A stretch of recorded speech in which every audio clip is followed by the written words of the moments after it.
Autour de ce client, plusieurs vendeuses de chenilles. Chacune d'elles propose la meilleure offre et la meilleure qualité de ces chenilles de karité, communément appelées chitoumou dans la ville de Bobo-Dioulasso. C'est ainsi chaque année et à la même période pour les femmes vendeuses de chitoumou dans la ville de Bobo-Dioulasso. C'est 150 francs CFA que nous gagnons sur la boîte comme bénéfice. Les gens disent que nous vendons très cher. Il faut qu'ils chassent que nous vendons souvent la boîte à 800 francs CFA en fonction du moment. Il n'y a pas de prix fixe. Ça monte et ça descend. Je fais ce travail depuis que j'ai 14 ans. J'ai vendu les chenilles à 150. Il n'y avait pas de bénéfice. Aujourd'hui, je peux dire que nous arrivons à subvenir à nos besoins grâce à la vente des chenilles. Bakary Traoré dit être venu acheter les chenilles pour une commande au Mali. Après un moment de marchandage et malgré le prix des chenilles jugé élevé, il a pu en acheter 20 boîtes à 2000 francs CFA la boîte. Ils ont dit prix là c'est 1250.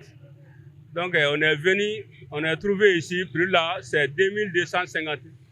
Donc c'est cher pour nous. Nous on paye ça pour amener ça au Mali. Fraîche, sèche, salée, en soupe, frites accompagnées de pain, d'attiéké et de salade, les chenilles sont dégustées sous toutes les formes. Pendant la période, Malimata Sanou en achète une bonne quantité pour ensuite les frire et les revendre en sandwich. Elle peut vendre, dit-elle, en une journée 25 boîtes de chitoumou.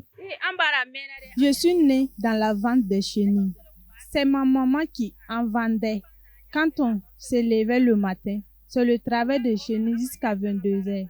Et même quand ce n'est pas le moment, ici, nous vendons chaque jour que Dieu fait. C'est notre travail. On ne fait que ça ici. On n'a pas autre travail que la vente des chenilles. Le chitoumou, en tout cas, ça me plaît beaucoup. J'aime trop le chitoumou. Ouais. D'autres pensent, bon, que le chitoumou, là, c'est pas bon pour d'autres aussi, bon. En tout cas, moi, c'est tranquille, quoi. Je prends ça, ça me dit rien. Ouais, ça me fait rien aussi, quoi. Pour les spécialistes de la nutrition, les chenilles renferment de nombreuses valeurs nutritionnelles qu'on trouve rarement dans la plupart des aliments au Burkina Faso. Nutritionniste au centre hospitalier universitaire Soros Sanon, Lamine Pharma affirme que la consommation des chenilles de karité est conseillée pour toutes les personnes de tous âges. Dans 100 grammes, par exemple, des chenilles séchées, vous allez trouver autour de 115%, ce sont des protéines, et 15%, ce sont des protéines. Donc, c'est un aliment qu'on peut placer entre ces deux groupes.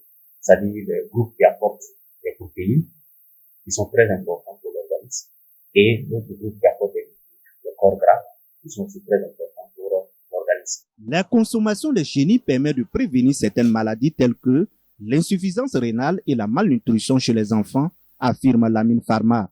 Au regard aussi d'autres problèmes tels que les carences en protéines, parce qu'il y a beaucoup d'enfants qui sont dénutris, il y a beaucoup aussi de personnes âgées qui sont dénutries.